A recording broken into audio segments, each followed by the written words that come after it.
these numbers do not motivate you to sell used goods on eBay, we don't know what will.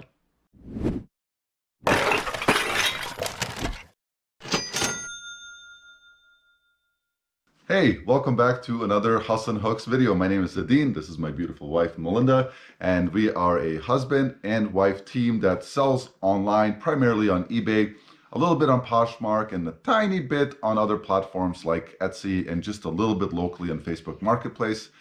We originally started our reselling journey about 15 months ago and have sold over $100,000 so far, and we love every single minute. Even though it's a lot of mess and it's a lot, right, to deal with, but that's okay if you have a plan in mind. In this video, we're going to be breaking down our November numbers.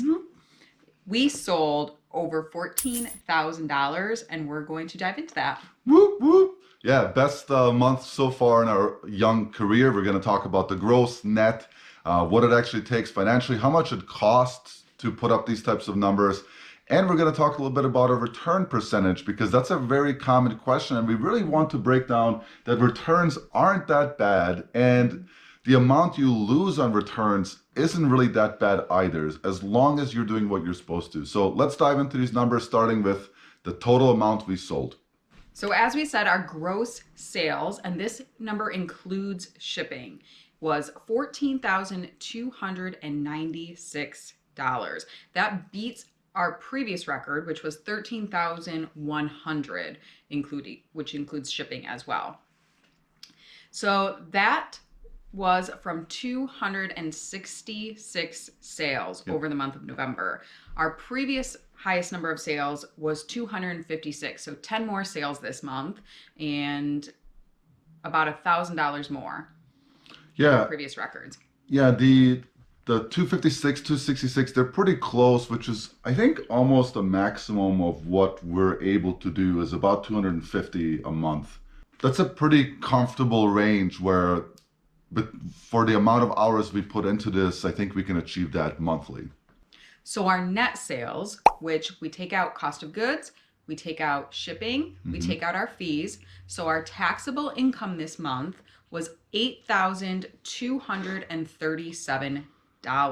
That's crazy. That's more than a full-time job for a lot of people. Yeah, and we're not selling like hype items either. Like, this is pots and pans, old electronics, used jeans, used shoes, you know, just gently used stuff and extremely distressed Carhartt, right? Like, nothing on here is crazy. Okay, so our average listings this month, our average listings was 859 total. And our average sales a day was 8.9. So you see how that 1% accounts for that. Right. Almost 900, almost 9 per day. So we are right on target of where we aim to be in terms of what we're selling per day.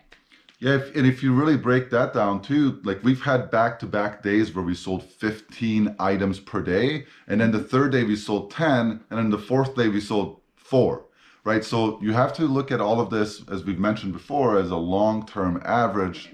Otherwise, if you're looking at it just one sale to another sale, it's just not good for your mental state. Just look at the long-term average. And we'll talk about that too when we cover returns. It's a long-term average. And our average net per sale was $30.97, which is a really good number. Now, again, that's over an average. Our biggest sale was $900. So those big sales, they do help that average out to make up for those $25 sales or $30 sales. So that was a nice boost this month. Oh, for sure. So, Adine. Yes, Melinda? Pop quiz. Okay. What does a $31 net per item, what does that indicate to you? Based off of our numbers, it indicates that we have a small but expensive store. It's something that we've been preaching for a long time, not only in our YouTube channel, but also on our Instagram, where we give you daily tips and we show you daily glimpses of what we're doing every single day to get to these numbers. It indicates that we're targeting items that are expensive, right? We don't want to waste our time with $15 Gap, Levi shorts, pants. We don't want to sell Van Heusen, Claiborne. We don't sell DVD players that are worth $15 each. We don't sell that stuff because it's a waste of our time. And we get this question often. And it's like, well, what if somebody gives you free inventory? It's up to your store, right? I mean, for some people, free into anything is fine, but for us, it's still our time. It's still what we have to fit into our already limited day with jobs, a house, regular life, a kid. So it's the time it takes to photograph it. And if that doesn't eat into your day, then that's great. Then you're going to have 100% profit margin. But it just doesn't make sense to us. Selling things for $3, $5, $7 does not fit our business model. That business model means that you have a high volume store where you're churning 60, 70 items a day to make up for that small profit margin. That's the Walmart, PepsiCo, Frito-Lay example where they're just shelling it out. Big businesses that are making lots of money, but but you just can't a lot do of that. Busy work on your end. Yeah, a small couple or even a team of 5 people can't compete with that. So you have to look at expensive items. Anyways, enough of that. Let's talk about returns. I really wanted to break down returns because it's something that, with like scams, returns and scams are like the two things that are, I think people, and shipping are things that people are really afraid of. So let me break down how November went for us as far as returns and make it a little bit less scary for you. So of the 266 items that we sold, we had a 1.8% return rate, which is super small. That's where we're typically at, about 2 to 3% return rate. And Melinda, I'll give you a pop quiz. No. How do you minimize your returns? What are some of the things you can do with your listings to minimize your returns? Full disclosure is a big one. Don't hide any flaws in anything that you are listing. We get right in there, we call them out, we give close-ups, because then the buyer can make an informed decision. They know what they're getting when they open the box.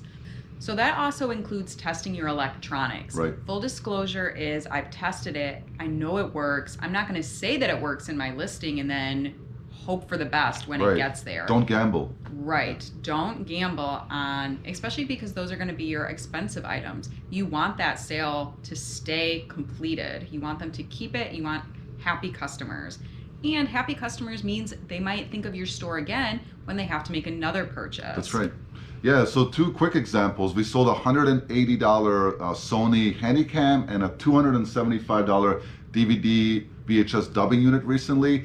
We are super confident that they both work because we tested them. We didn't gamble with them. So now we can sleep well at night knowing that the return probability is 2%, which we're happy with. So of all the returns, let me just go quickly through them. One was a $40 sale. It was a part. They're returning it because it didn't fit their machine or whatever. We are going to lose the initial $11 it costs us to ship it out because we have free shipping. But in our policy, it's the buyer pays for return. So they're going to pay for the return. We're going to relist it and we lose $11. No big deal. Long-term average, $11 is nothing. Right. Second one, $35 return. They thought that the cars, little toy cars, were Matchbox, but in the title, description, and item specifics, we said it's Hot Wheels. They opened up a return case for $35, but they never shipped it back. eBay closed it. We keep the money. They keep the item. Easy. We don't lose anything. Nadine, why would we even offer returns? Because if you don't offer returns, your customers are just going to lie to you anyways and say it doesn't work, not as described. You're going to get negative ding on your seller performance and you're going to eat the cost of returns. Whereas if you say we allow returns, they're going to pay for it and they're not as likely to lie about it. Right. So a protection to the buyers, eBay will always allow a return if an item comes to a buyer not as described. For sure. You don't want that. Yeah. And so buyers know that, and if they don't want it, they're just send it back and they're gonna lie. Exactly. Next one was a $120 sale. We paid $15, shipping was about $15. We're gonna lose $30. It arrived damaged, no big deal. We're gonna open up a case with FedEx. If they don't approve it, we lose $30. If they do approve it, we gain $120 sale back. Whatever. Again, long-term average $30 compared to 14,000 gross sales, irrelevant. Next one is a $150 return. That same Sony cam I just mentioned was bought by one person. It was the wrong one. They admitted, they shipped it back. We lost the initial $12 of shipping. We already sold it. So we lost $12. We just put that into our operations costs. No big deal. Finally, a $65 return. It was a coat we paid 25 cents for. We lose the initial $9 investment. Now our cost is $9.25. We relisted it. I'm sure it'll sell again. Right, and nobody returned anything saying it wasn't as described. Exactly. So we don't get dinged as sellers who lie about their products. And we're happy to return their money because, again, it's good customer service. Yep. They're being honest. It's fine. This thing didn't work out. Happens to everybody. And again, they'll probably be more likely to come to our store as opposed to someone they had a difficult time dealing with in the past and say, well, I know that they're better to work with, and if I don't like it, they'll let me send it back to them. You're establishing trust. It's just really, That's a big thing. It's good practice. Trust is key in any relationship. This is right. Including buying, selling. That's right. High five for a 1.8% return rate. Yeah, it's good. That's what we average. So returns are not that, they're not crazy, you know, it's just not that big of a deal at the end of the day. Anyways, I think that's going to do it. We didn't want to spend a lot of time here because we wanted to just give you a quick summary. We want to motivate you and have you think like, boy, if I were to do this, I could make some serious money. Yes, you could. So if you like this type of content, thumbs up. We would really appreciate it. It boosts our video. Subscribe if you like to. We're still doing the fundraiser. We're going to give an update in our next video on how much we've already raised. If you don't know anything about that, check the links in the description below. Yeah. Yeah. So just quick, simple, easy. That's what a typical month will look like in Q4 if you decide to put the work in. Yeah. You can do it for sure. Yeah. Hit us up on Instagram with any questions you have. Till next time, take care. See ya.